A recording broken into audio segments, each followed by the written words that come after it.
बासावनो गाखोना सोंगासिनो नै जों मनिफ्राय फैदों। हेलो मैम आप लोग कहाँ से कहाँ से आया? बंगाईगांव। आप लोग? डिसिप्लिन बहुत डिसिप्लिन एरिया है और हम लोग को सब कोऑपरेशन मिला है, बहुत अच्छा लगा है। Thank you. Hello hello hello train गाखोग्राफोर हेलो हेलो हेलो खुलुमबाय रायजोफोर। नै दिनै दंफैयोलाय आइ पवालि पिकनिक स्पटआवहाय। ओमफ्राय दिनैथ' सानडे जाहैबाय। मानसिया ओरैबायदि जादों एसे देखायनोसै आङो। एकदमबारे बै सेल्फि ज'ना बायज्लायनो नागिरखादों। ओरैनिफ्राय सान उल्था जाबाय नालाय हौरैनिफ्राय देखायबोनायसै नोंथांमोनहाय। बेनिफ्राय ओरैहाय नैबे बैग्रिबारा पिकनिक जाग्रा जाहैबाय। ओमफ्राय नैबेयाव दैयावहाय सेल्फि जन बानायनानै होदों। बायगुलायनो नागिरखादों हनै सांग्राफ्रानो। एसे खाथियाव थांनानै दिन्थिहैनि बबेनिफ्राय फैखो सांग्राफ्रानो बायगुलायनायबाय नै।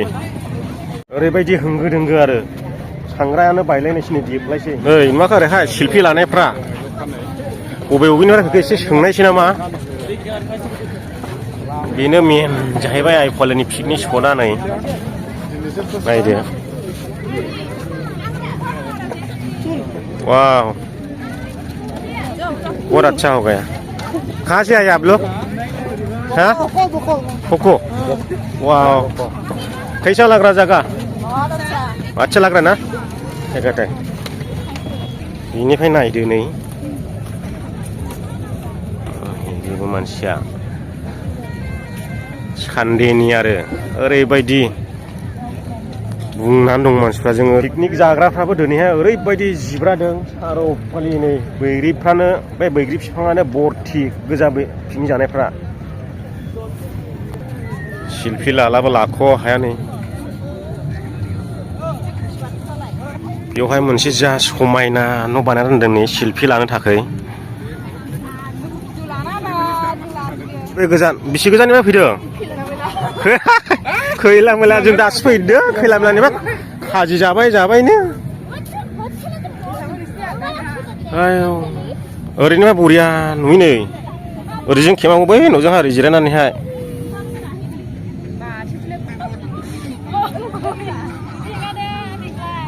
खैला मैलानिनो नै बिसोरो एकदम डिजाइन बानाय फट' लागासिनो। एसे एक्सप्लर खालामना होनोसै आं।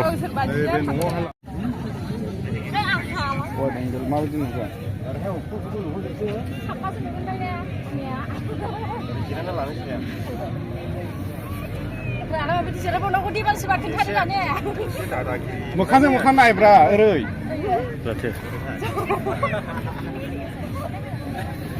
आं भिडिअ'सो लागोन नै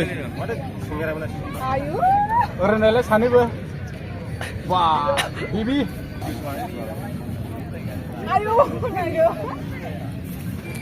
दा बेलासि सम जानायखाय बरिया नुबाय जायगाखौहाय सिनारिफोरखौहाय फट' लागासिनो। Hello ma'am hello ma'am ma'am शर्म आ गया क्या? मैम कहाँ से आया? लोकेशन कैसा लग रहा? अच्छा है ना? अरे सोंबावनोसै एसेखौ नुबाय थाखालाय दं। ओमफ्राय फैद' दा दालाङावहाय ओरैबायदि बायहां जालायनाय सुबुंफोर दङ। ओमफ्राय पिकनिक जाग्राफोर दिनैहाय बुंजोबखादों। ओरै सेंग्राफोर दं नै केमेरा जाननानै, ओरै सिख्लाफोर दङ फट' लालायगासिनो नै। बा उल्थासो लालायबावो माथो।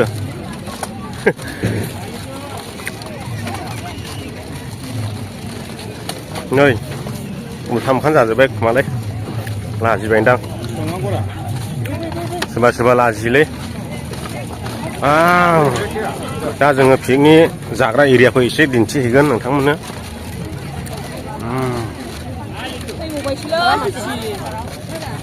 सोर फैखो? हेलो मैम कहाँ से आया? अभयपुरी। लोकेशन कैसा लग रहा है आपको? अच्छा है ना? ठीक है थैंक यू।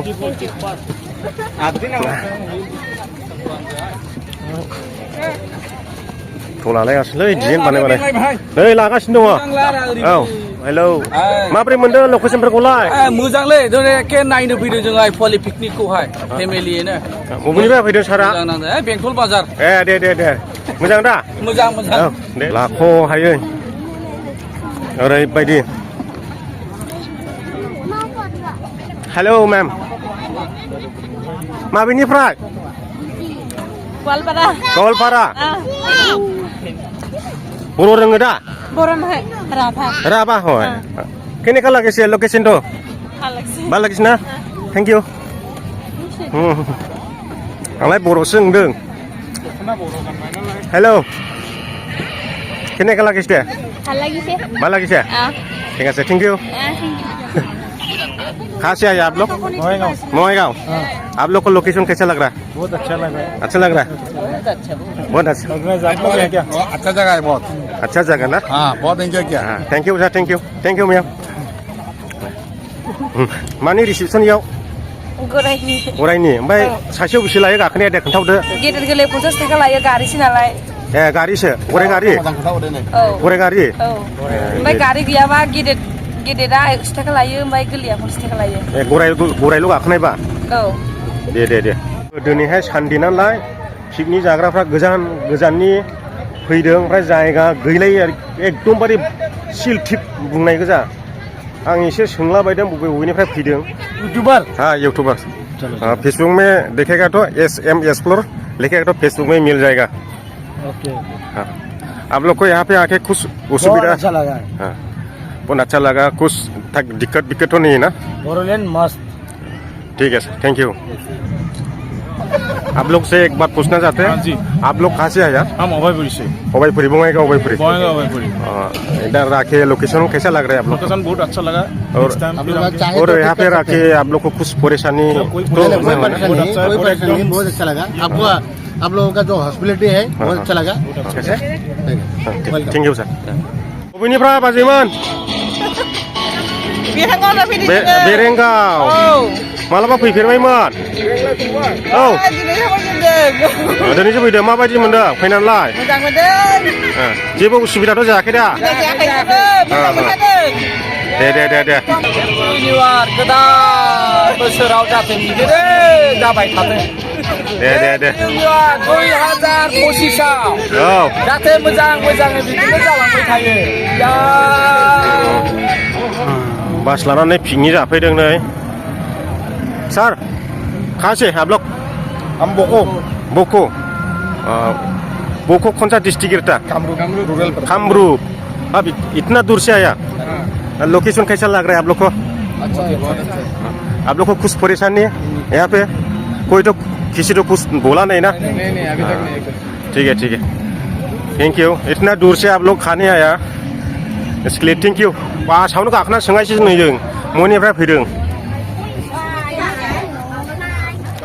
हेलो मैम आप लोग कहाँ से कहाँ से आया बंगाईगांव आप लोग हम लोग यही के लोकल है लोकल हाँ तो आप लोग को कैसा लग रहा है लोकेशन बहुत अच्छा आज संडे है ना इसलिए आदमी बहुत ज़्यादा हुआ इसलिए संभल नहीं पाया कमेटी लोग इसलिए थोड़ा ये हो गए न्यू ईयर में आएगा कि नहीं सब लोग जरूर आएगा ठीक है थैंक यू वाह हेलो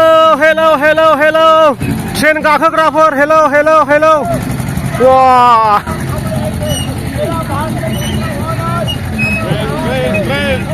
सर आप लोग कहाँ से हम लोग आप लोग बंगाईगांव से है बंगाईगांव अब बंगाईगांव से बहुत आदमी आया पिकनिक खाने के लिए हाँ आप लोग को लोकेशन कैसा लग रहा है हाँ बहुत अच्छा है हाँ। ब्यूटीफुल प्लेस आप लोग को कुछ परेशानी कुछ भी नहीं ना हाँ, कुछ नहीं है ना बहुत डिसिप्लिन एरिया है और हम लोग को सब कोऑपरेशन मिला है बहुत अच्छा लगा है थैंक यू सर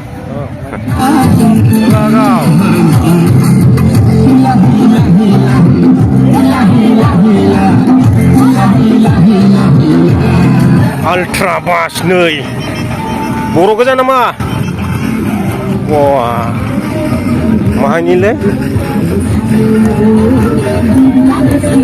वाह बर' गोजा ना बबेनिफ्राय नीलीबारी नोलोबारि नीलीबारी लिलिबारि नीलिबारि क'क्राझार डिस्ट्रिक्ट नामा चिरां चिराङानो दे माबायदिफोर नोंथां लकेसनफोरखौ बरिया स्कुलनि ना मानि जाखो ए गासिबो स्टुडेन्ट आरोखि ना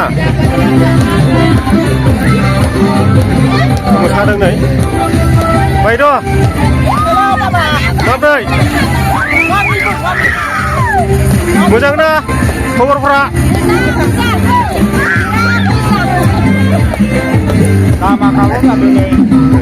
होलागासिनो मोसादाया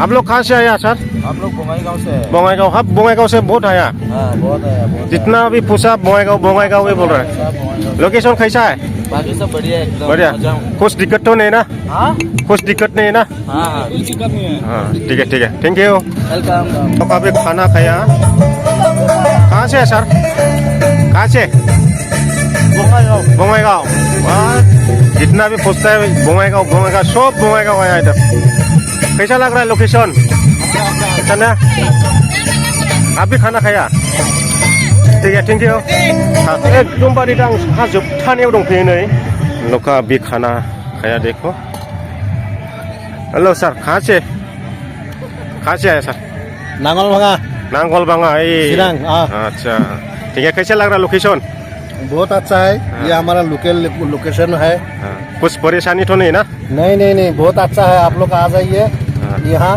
बहुत अच्छा प्लेस है थैंक यू आइपो वाले है बारबो लोगो मोनदों रायजोफोर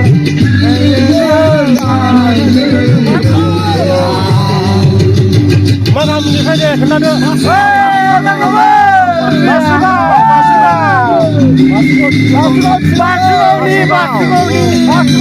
बासुगाव टाउननि दे एसे लालांगासिनो मोसादो दे मोजांनो जेबोला लोगो नै गोसोखांजेनोसो माथो सेकजों होगासिनो बे गारि गंसेखा औ माथो नोंसोरलाय एब्रेखो आइजोफ्रा एब्रेबाय माथो गासिबो फेमिलि गोजा